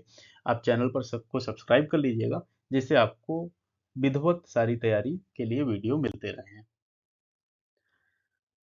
राष्ट्रपति को हटाने की प्रक्रिया क्या कहलाती है? देखिए, राष्ट्रपति जो है इनको हम एक प्रक्रिया के तहत हटा सकते हैं। इसको हम महाअभियोग कहते हैं, यानी अभिशंसा भी कहते हैं। यह अनुच्छेद 61 में बताया गया है। संविधान का अनुच्छेद 61 जो है राष्ट्रपति को हटाने की प्रक्रिया बताता है। राष्ट्रपति को केवल संविधान के उल्लंघन के आधार पर हटाया जा सकता है। इसमें क्या होगा कि महाभियोग प्रस्ताव लाया जाएगा, जो कि किसी भी सदन में लाया जा सकता है, लोकसभा भी और राज्यसभा भी। प्रस्ताव लाने से कम 14 दिन पहले लिखित सूचना भी देनी रहती है। इस प्रकार अनुच्छेद 61 के तहत राष्ट्रपति पर महाभियोग लगाया जा सकता है। पहले राष्ट्रपति कौन थे? हमने बहुत पहले ही बताया कि राजेंद्र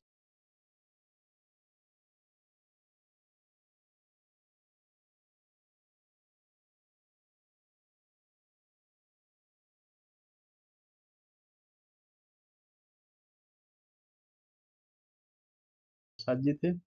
राष्ट्रपति की शक्ति किस अनुच्छेद में वर्णित है? राष्ट्रपति की शक्ति किस अनुच्छेद में वर्णित है?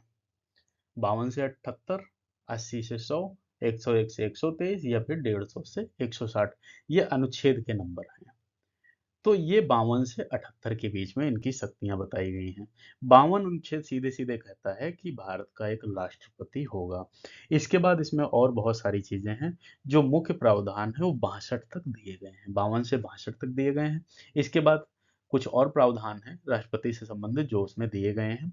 तो यानी अनुच्छेद 52 वाला जो आपको ऑप्शन मिलेगा वो आपका सही रहेगा। इसमें राष्ट्रपति को दिया जाने वाला वेतन कौन निर्धारित करता है? राष्ट्रपति को दिया जाने वाला वेतन कौन निर्धारित करता है? संसद, प्रधानमंत्री, वित्त आयोग या फिर सुप्रीम कोर्ट? सोचो, बहुत महत्वपूर्ण है राष्ट्रपति आपके लिए। यह संसद निर्धारित करती है। अनुच्छेद 59(3) में बताया गया है कि राष्ट्रपति को मिलने वाले वेतन भत्ते, विशेषाधिकार और सुविधाएं संसद द्वारा निर्धारित की जाती हैं। प्रारंभ में संविधान में राशि लिखी गई थी, लेकिन बाद में इसे बदलकर यह शक्ति संसद को ही दे दी गई है। अब इसमें संसद पूरा अपना निर्धारित करेगी कि राष्ट्रपति को कितना वेतन दिया जाएगा और किस आधार पर वो वेतन दिया जाएगा। अगला प्रश्न है, यदि राष्ट्रपति का पद रिक्त हो जाए तो अधिकतम कितने दिनों में नया चुनाव होना चाहिए? 3 महीने, 6 महीने, 1 वर्ष या फिर 9 महीने? यदि राष्ट्रपति का पद रिक्त हो जाता है तो 6 माह के अंदर आपको दोबारा चुनाव कराना पड़ेगा। संविधान अनुच्छेद जो है हमारा संविधान का 62(1) क्या कहता है? यदि राष्ट्रपति का पद मृत्यु, इस्तीफा, पदच्युति आदि कारणों से रिक्त हो जाता है तो 6 माह के भीतर राष्ट्रपति का चुनाव कराया जाएगा। इस बीच जब तक नया राष्ट्रपति पदभार ग्रहण नहीं करता है, तब तक राष्ट्रपति के कार्यों का निर्वहन करने की जिम्मेदारी उपराष्ट्रपति पर होगी। यदि वो भी नहीं होगा, तो भारत का जो मुख्य न्यायाधीश है, वो कार्यवाहक राष्ट्रपति बनने का हकदार होगा। राष्ट्रपति पद की शपथ कौन दिलाता है? देखिए, जो राष्ट्रपति का पद है, तो इनको शपथ कौन दिलाएगा? मुख्य न्यायाधीश। अनुच्छेद 60 में ये बात बताई गई है। शपथ में राष्ट्रपति यह प्रतिज्ञा करेंगे कि वे भारत के संविधान की रक्षा करेंगे, देश की एकता और अखंडता बनाए रखेंगे, अपने कर्तव्यों का निष्ठापूर्वक पालन करेंगे। यह शपथ कौन दिलाएगा? सुप्रीम कोर्ट के मुख्य न्यायाधीश दिलाएंगे, जो उस समय पर न्यायाधीश होंगे। अनुच्छेद 60 में ये बात बताई गई है। राष्ट्रपति पर महाभियोग लगाने का अधिकार किसे है? संसद, सुप्रीम कोर्ट, प्रधानमंत्री या फिर चुनाव आयोग? राष्ट्रपति पर देखिए महाभियोग लगाया जाता है, कई बार ऐसी स्थितियां बनती हैं। तो संविधान ने कहा है कि संसद केवल राष्ट्रपति पर महाभियोग लगा सकती है। अनुच्छेद 61 के अनुसार राष्ट्रपति पर केवल संविधान का उल्लंघन करने पर ही महाभियोग चलाया जाएगा। यह राज्यसभा और और लोकसभा जो है, दोनों की भूमिका इसमें बराबर रहनी चाहिए। सुप्रीम कोर्ट, प्रधानमंत्री या चुनाव आयोग जो है, ये कुछ नहीं कर सकते हैं महाभियोग के बारे में। उन अनुच्छेद 61 में ये बात बताई गई है। भारत के उपराष्ट्रपति का चुनाव कौन करता है? जनता, सांसद दोनों सदन के, या सांसद व विधायक, या फिर राष्ट्रपति? जो भारत का उपराष्ट्रपति है, अभी देखिए उपराष्ट्रपति से संबंधित प्रश्न आ सकता है, क्योंकि आजकल मुद्दा उपराष्ट्रपति से संबंधित चल रहा है। तो यह कौन करेगा? सांसद करेंगे, दोनों सदनों के सदस्य। अनुच्छेद 66 में राष्ट्रपति उपराष्ट्रपति के चुनाव की जो प्रक्रिया है वो वर्णित है। इसमें विधायक यानी उपराष्ट्रपति के चुनाव में विधायक भाग नहीं लेते हैं। इसमें केवल सांसद जाएंगे। दोनों सदनों के, लोकसभा राज्यसभा, दोनों के निर्वाचित तथा मनोनीत सदस्य इस चुनाव में भाग लेंगे, और यह अनुच्छेद 66 में वर्णित है। उपराष्ट्रपति का कार्यकाल कितना होगा? 5 वर्ष।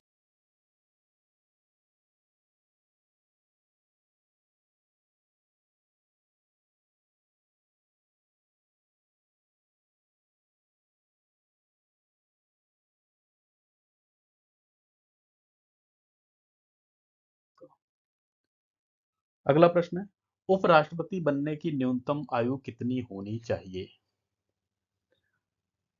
यह भी प्रश्न पूछा जा सकता है। उपराष्ट्रपति इस बार महत्वपूर्ण मुझे लग रहा है, इससे संबंधित प्रश्न आएंगे। ये इनकी भी आयु कितनी होगी? 35 वर्ष होगी, जैसे उनकी आयु थी। संविधान का अनुच्छेद 66 व 67 उपराष्ट्रपति के चुनाव व कार्यकाल से संबंधित है। इनकी योग्यता क्या होगी? उपराष्ट्रपति की भारत का नागरिक हो, आयु जो है 35 वर्ष होनी चाहिए कम से कम, राज्यसभा का सदस्य बनने के योग्य हो, किसी लाभ के पद पर ना हो। राज्यसभा का सदस्य बनने के योग्य हो, ये लाइन पर आप फोकस करिएगा, प्रश्न आ सकता है। उपराष्ट्रपति का मुख्य पद क्या है? उपराष्ट्रपति का मुख्य पद क्या है? लोकसभा अध्यक्ष, राज्यसभा के पदेन सभासद, प्रधानमंत्री का सहायक, या राष्ट्रपति का सचिव? तो भाई क्या इनका मुख्य पद होगा? आप सबको पता है, ये चीज तो आजकल खूब अखबारों में देख रहे होंगे।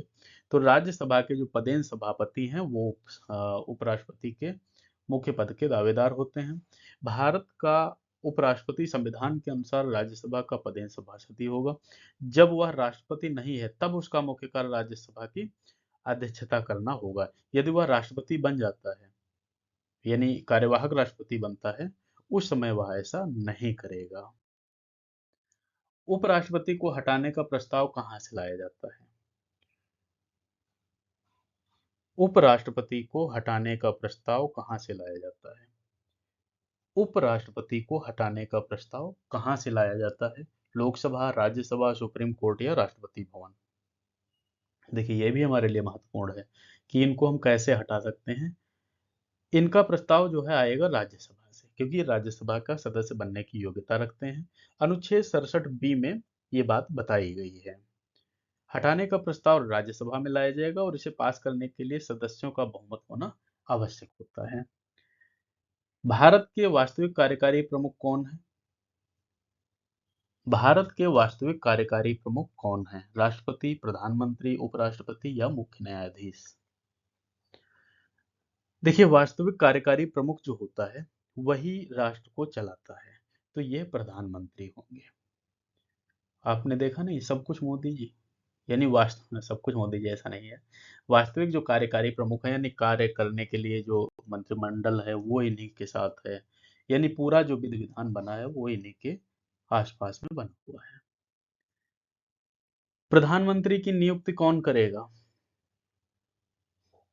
बहुत बढ़िया सवाल है, पता है बहुत आसान सवाल है, लेकिन ये मानो कि आप इसको भी कुछ लोग गलत करेंगे। प्रधानमंत्री की नियुक्ति कौन करता है? राष्ट्रपति, संसद, लोकसभा या जनता? आप बताओ। राष्ट्रपति तो गलत हो गया भाई, आपके हिसाब से तो ये है ना, राष्ट्रपति तो गलत हो गया। संसद करेगी फिर, लोकसभा करेगी या फिर जनता करेगी? ये इस पर मैं इसलिए टाइम दे रहा हूँ क्योंकि राष्ट्र प्रधानमंत्री बहुत चर्चित आजकल के टर्म में है, तो ये हमारे लिए जानना थोड़ा आवश्यक भी है। प्रधानमंत्री की नियुक्ति कौन करता है? जनता क्या करेगी? देखिए, जनता अपना वोट दे देगी, वोट देके भेज देगी। इसके बाद राष्ट्रपति शपथ दिलाएगा, राष्ट्रपति शपथ दिलाएगा। ठीक है। संसद के लिए अगर हम बोलें, देखो इसको समझना बहुत जरूरी, कई बार ये प्रश्न आया है, कई बार ये प्रश्न आया है और वहां से चीजें नहीं हो पाई हैं, इसलिए मैं कह रहा हूं। प्रधानमंत्री की नियुक्ति कौन करता है? तो इनकी नियुक्ति करेंगे राष्ट्रपति जी। इनकी नियुक्ति राष्ट्रपति जी करेंगे। किस अनुच्छेद के तहत? अनुच्छेद 75(1) के तहत राष्ट्रपति भारत के प्रधानमंत्री को नियुक्त करते हैं। आमतौर पर वह उस पार्टी के नेता को प्रधानमंत्री बनाएंगे जिसको लोकसभा में अधिकतम सीटें मिली हों, जिसको लोकसभा में अधिकतम सीटें मिली हों। प्रधानमंत्री बनने के लिए न्यूनतम आयु कितनी है? प्रधानमंत्री बनने के लिए न्यूनतम आयु कितनी होनी चाहिए? देखिए, ये भी हमारे प्रश्न पूछा जा सकता है, बहुत महत्वपूर्ण नहीं है लेकिन ये पूछा जा सकता है। तो यह 25 वर्ष होने चाहिए। आप में से भी जो 25 वर्ष का है वो प्रधानमंत्री पद का दावेदार हो सकता है। जो मंत्रिपरिषद सामूहिक रूप से किसके प्रति उत्तरदायी होती है? मंत्रिपरिषद जो हमारी होगी वो सामूहिक रूप से संसद के प्रति हमेशा उत्तरदायी रहेगी, संसद के प्रति। ठीक है।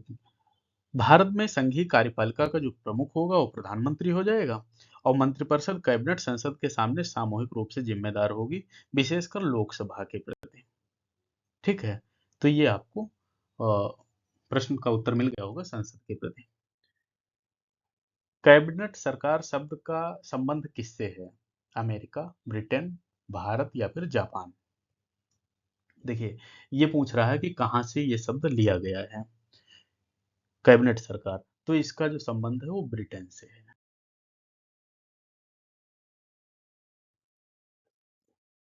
संसद के दो सदन कौन से हैं? सबको मालूम है, लोकसभा और राज्यसभा। संसद के दो सदन हो जाते हैं।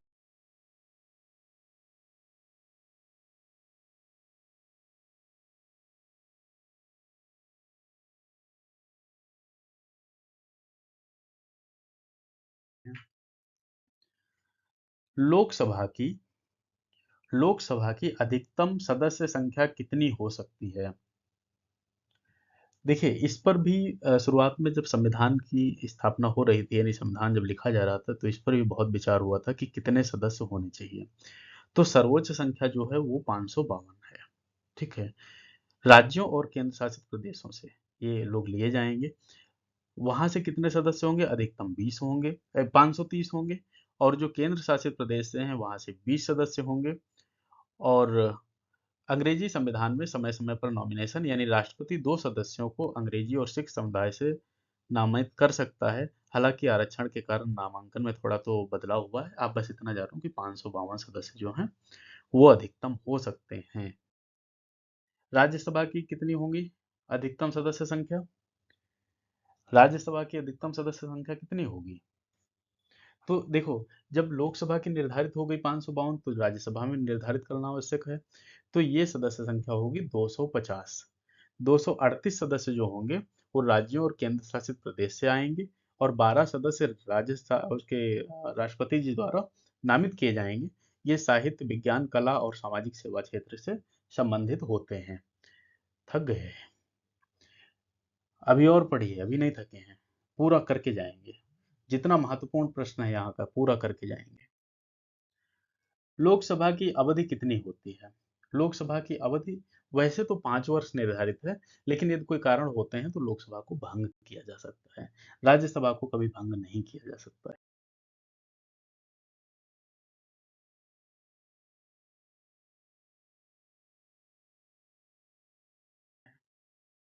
राज्यसभा के एक तिहाई सदस्य कितने समय बाद सेवानिवृत्त होते हैं? राज्यसभा के एक तिहाई सदस्य कितने समय में सेवानिवृत्त होते हैं? देखिए क्या है कि राज्यसभा के जो सदस्य हैं वो कुछ दिन बाद, यानी वैसे तो ये 6 साल के लिए चुने जाते हैं, लेकिन हर 2 साल बाद एक तिहाई सदस्य जो हैं उनका कार्यकाल समाप्त होता रहता है और उसकी जगह नए सदस्य आते रहते हैं। ये केवल राज्यसभा के लिए लागू है, जहां पर 250 सदस्यों की संख्या है। लोकसभा अध्यक्ष की नियुक्ति कौन करता है? ये राष्ट्रपति करेगा, प्रधानमंत्री करेगा, लोकसभा के सदस्य करेंगे या सर्वोच्च न्यायालय करेगा? तो ये नियुक्ति करेंगे लोकसभा के सदस्य स्वयं। प्रोटम स्पीकर भी एक शब्द आता है, वो होते हैं जो परमानेंट यानी स्थायी सदस्य जब तक लोकसभा को नहीं मिलता है, उससे पहले जो सदस्य बनते हैं लोकसभा के लिए, अध्यक्ष जो बनते हैं, उनको कहते हैं प्रोटम स्पीकर। अगला प्रश्न है, धन विधेयक कहाँ से प्रस्तुत किया जाता है? राज्यसभा, लोकसभा, राष्ट्रपति या सुप्रीम कोर्ट? धन विधेयक को कहाँ से प्रस्तुत किया जाता है? तो धन विधेयक हमेशा लोकसभा में प्रस्तुत किया जाएगा। इस चीज को ध्यान रखिएगा। संविधान का अनुच्छेद जो 110 है उसके अनुसार धन विधेयक केवल लोकसभा में ही पेश किया जाएगा। राज्यसभा इसे सिर्फ 14 दिनों के भीतर सलाह देने के लिए पास करती है, पर इसे संशोधित नहीं कर सकती है। राष्ट्रपति इसे स्वीकृत देने के बाद ही कानून बनाता है। संविधान का संविधान का कौन सा अनुच्छेद संसद से संबंधित है?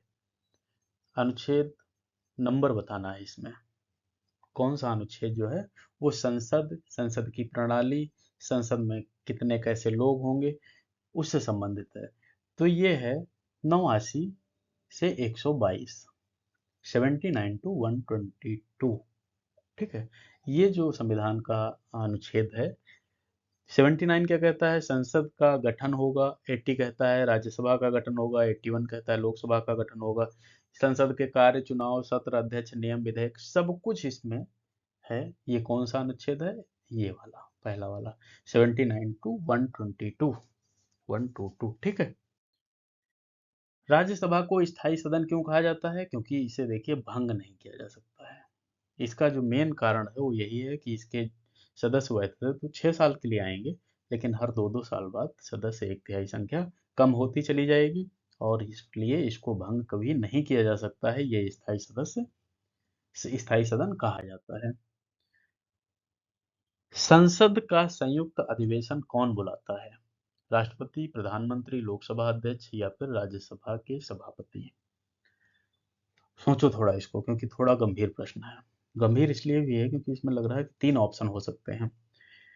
ये जो संयुक्त अधिवेशन है ये हमेशा राष्ट्रपति बुलाएगा, ये चीज ध्यान रखिएगा। लोकसभा अध्यक्ष संयुक्त नहीं बुलाएगा, राज्यसभा का सभापति नहीं बुलाएगा। जब लोकसभा और राज्यसभा दोनों उपस्थित करनी होंगी, वो अधिवेशन कौन बुलाएगा?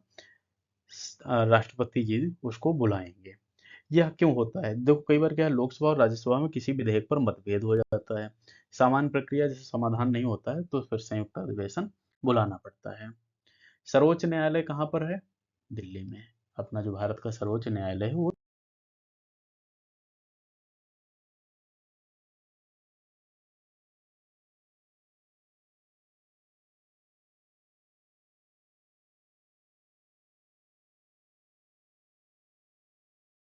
दिल्ली में स्थित है। सुप्रीम कोर्ट की स्थापना कब हुई? बहुत इंपॉर्टेंट प्रश्न है। सुप्रीम कोर्ट की स्थापना कब हुई? देखो, हमारा देश जब हमारा संविधान लागू हो जाता है 26 जनवरी 1950 को, यह भारतीय संविधान के लागू होने के ठीक अगले दिन इसकी स्थापना होती है और ये कह सकते हैं कि इसका जो पहला कार्यकाल या पहला काम का दिन था वो 28 जनवरी 1950 था, लेकिन सुप्रीम कोर्ट की स्थापना वो भी डेट है 28 जनवरी 1950। 26 जनवरी को संविधान लागू होता है, उसके 2 दिन बाद इसका कार्यकाल शुरू हो जाता है 28 जनवरी 1950 से।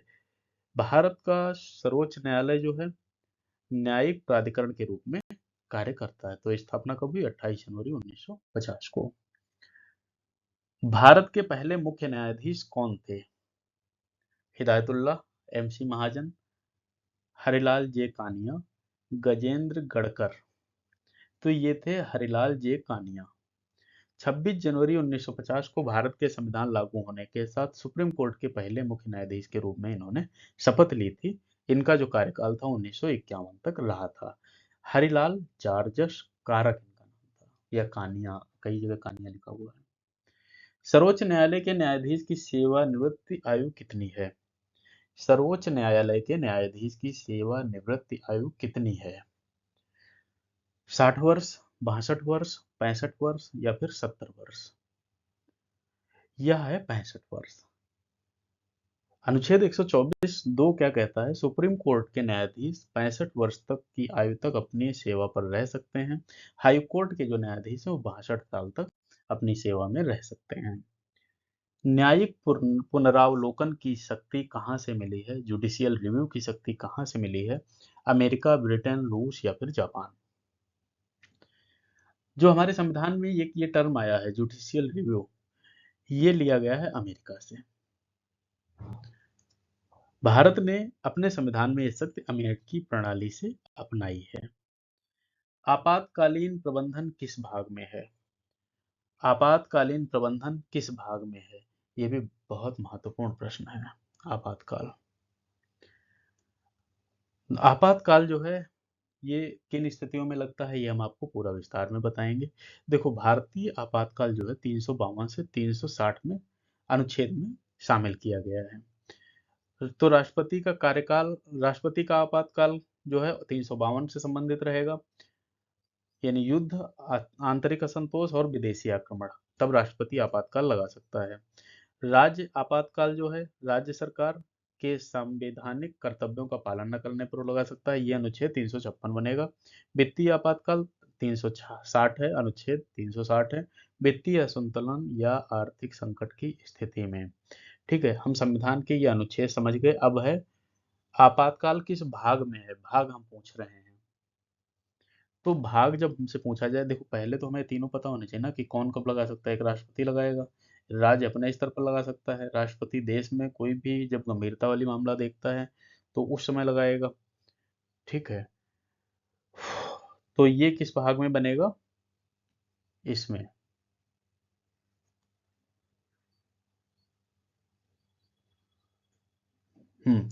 ये जो है आपातकालीन 9 में शामिल है।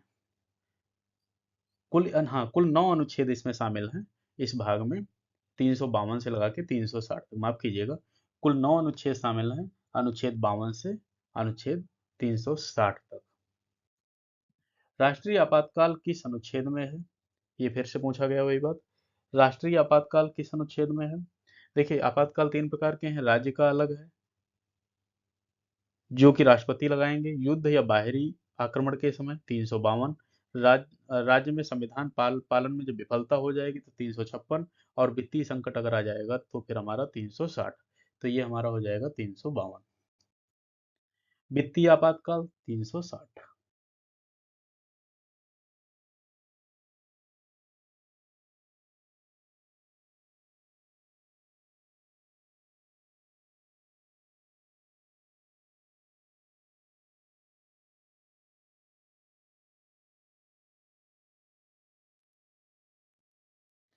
राष्ट्रपति शासन किस अनुच्छेद में है? 352। ये अनुच्छेद 352 जो है, यह राष्ट्रपति को शक्ति देता है कि युद्ध, बाहरी आक्रमण या आंतरिक असंतोष की स्थिति में पूरे देश या किसी हिस्से में आपातकाल घोषित किया जा सकता है। यह राष्ट्रपति को क्या करता है? देता है शक्ति। राष्ट्रपति चाहें तो उनको लगता है कि भाई गड़बड़ हो रहा है तो यहाँ पर वो लगा सकते हैं, इसलिए ये हमारे लिए महत्वपूर्ण है। अब तक कितनी बार राष्ट्रीय आपातकाल लगाया गया है? अब तक कितनी बार भारत में राष्ट्रीय आपातकाल लगाया गया है? एक बार, दो बार, तीन बार या फिर चार बार? तो अब तक चार बार, तीन बार लगाया गया, माफ कीजिएगा, अब तक तीन बार लगाया गया। 1962 में लगा था चीन के युद्ध के समय राष्ट्रपति जगजीवन राम के आदेश पर। 1971 में लगा था भारत पाक युद्ध के समय प्रधानमंत्री इंदिरा गांधी के सुझाव पर। 1975 में लगा था आंतरिक असंतोष के कारण इंदिरा गांधी के द्वारा। यानी अब तक तीन बार जो है लगाया गया है। कुछ कुछ प्रश्नों में मैं बहुत ज्यादा विचार करने के लिए समय दे देता हूँ। उसका कारण यही है कि वो प्रश्न महत्वपूर्ण है, कई परीक्षाओं में पूछा गया है। दूसरी चीज ये है कि उसमें और कुछ प्रश्न निकलते हैं जो आपको बताने रहते हैं। संविधान संशोधन की प्रक्रिया किस अनुच्छेद में है? 360, 368, 352 या फिर 395? ये 368 में है संविधान संशोधन की प्रक्रिया। संविधान संशोधन के बारे में क्या हम जानेंगे? 368 जो है राष्ट्रपति को यह अधिकार देता है कि संसद के प्रस्ताव पर संविधान में संशोधन किया जा सके, जैसे साधारण विधेयक की तरह पारित कुछ मामलों में, और दो तिहाई बहुमत और राज्य सरकारों की मंजूरी अगर होगी ली जाएगी तो संवैधानिक सुरक्षा वाले मामलों में ऐसा होगा। तो 368 के माध्यम से संविधान में हम संशोधन कर सकते हैं। अब तक भारतीय संविधान में कितने संशोधन हो चुके हैं? 224 तक, 2024 तक कुल 106 संशोधन अब तक हो चुके हैं।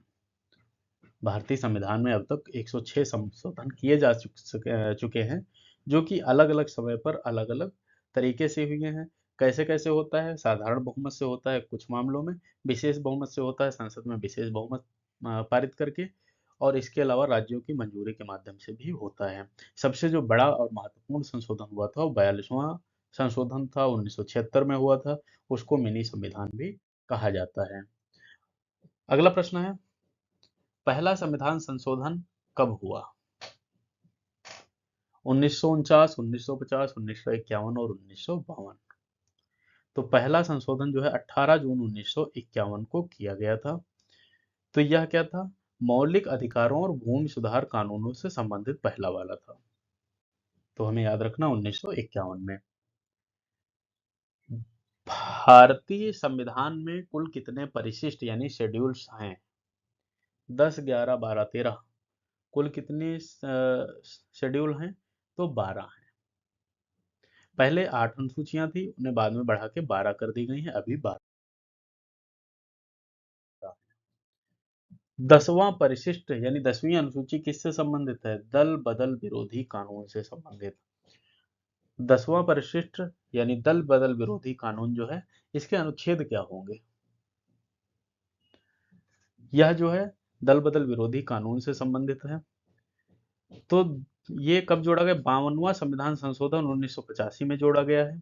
इससे संबंधित जो अनुच्छेद बनेंगे वो 102 का दूसरा भाग और 191 के दूसरे भाग में, यानी सदस्यता समाप्ति के साथ यह लागू होगा।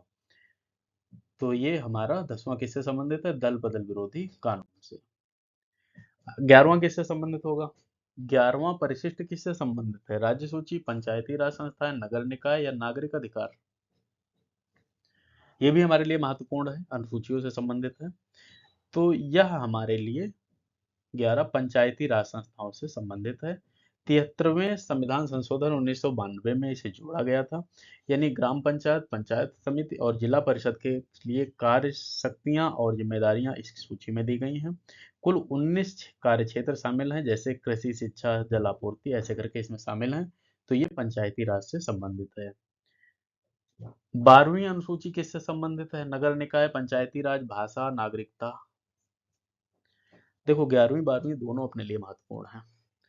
तो 12वीं जो अनुसूची है वो 74वें संशोधन के द्वारा 1992 के तहत जोड़ी गई थी। ये नगर निकायों से संबंधित है। किससे संबंधित है? नगर निकायों से संबंधित। इसमें भी 18 कार्य क्षेत्र शामिल किए गए हैं, जैसे जल आपूर्ति है, शिक्षा है, स्वास्थ्य है। तो ये भी पूछा जा सकता है नंबर में कि कितने निकाय, कितने क्षेत्र शामिल हैं। तो 18 क्षेत्र इसमें है। संविधान का कौन सा अनुच्छेद भारत को धर्मनिरपेक्ष राज्य बनाता है? 14, 25, 28, 42 क्या बनाता है भारत को धर्मनिरपेक्ष राज्य? इंपॉर्टेंट सवाल है ये। तो इसमें क्या होगा, भारतीय संविधान जो है संविधान अनुच्छेद 14 है और अनुच्छेद 25 है, ये धर्मनिरपेक्षता के सिद्धांत से सीधे संबंधित हैं। लेकिन धर्मनिरपेक्ष की स्पष्ट व्याख्या जो है वो 25 से 28 में है। तो 25 से 28 में है, तो धर्मनिरपेक्ष राज्य से संबंधित कौन हो गए? 14, 25 और 28, ये तीनों हो गए। तो इसमें कौन सा मुख्य रूप से बनाएगा? यदि हम इसमें बात करें तो 14, 25, 28 या 42, इसमें से ऑप्शन की अगर हम बात करते हैं कि भारत को धर्मनिरपेक्ष कौन बनाएगा, वो कौन सा होगा? 15वां जो है वो भी थोड़ा इससे संबंधित है। किसी भी व्यक्ति को 15वां क्या कहता है, किसी भी व्यक्ति के साथ धर्म के आधार पर भेदभाव नहीं किया जाएगा। तो पूर्ण रूप से बनाने वाला कौन सा अनुच्छेद हो गया? अनुच्छेद 25। संविधान सभा का गठन किसके द्वारा किया गया था? ब्रिटिश संसद, भारतीय राष्ट्रीय कांग्रेस, क्रिप्स मिशन या फिर कैबिनेट मिशन? संविधान सभा का गठन किसके द्वारा किया गया था? प्रश्न बहुत महत्वपूर्ण है, क्योंकि इसमें लगता है हमें लगेगा हम ये लगा दें वो लगा दें, लेकिन ये कैबिनेट मिशन के द्वारा गठन किया गया था। कैबिनेट मिशन 1946 में आता है, ब्रिटेन द्वारा भेजा जाता है भारत को। भारत की स्वतंत्रता और संघीय सरकार की रूपरेखा ये तय करता है। संविधान सभा का गठन कर संविधान बनाने की प्रक्रिया इसी के बाद शुरू होती है। भारत का संविधान कब लागू होता है? 26 जनवरी 1950 को। इस प्रकार जो आपके बहुत महत्वपूर्ण प्रश्न थे पॉलिटी से संबंधित, वो हमने पूरे कराए हैं। चैनल पर नए हैं तो आप सब्सक्राइब कर लीजिएगा। कुछ समझ में नहीं आया तो आप कमेंट कर सकते हैं। समझ में अगर आया है तो आप वीडियो को लाइक कर सकते हैं। काफ़ी प्रश्न ढूंढने में भी मेहनत करनी पड़ी है, वीडियो बनाने में भी मेहनत करनी पड़ी है। आशा है कि आपका पॉलिटिक्स का काफ़ी टॉपिक यहाँ से कवर हो गया होगा। जो बचा है तो अभी हम 1-2 वीडियो छोटे-छोटे और ले आएँगे, जिनमें हम आपको डिटेल में समझा देंगे। ये मैराथन लाना ज़रूरी था, जिससे इसमें प्रश्न भले ही आपको लग रहा है 100 हैं, लेकिन 100 प्रश्नों के पीछे लगभग हमने 200 प्रश्न और समझा दिए हैं, जो कि आपकी परीक्षाओं से बहुत महत्वपूर्ण रहने वाले हैं, बनने वाले हैं। तो उम्मीद है कि आपको ये पसंद आया है। मिलते हैं अगले वीडियो में। धन्यवाद। राम राम।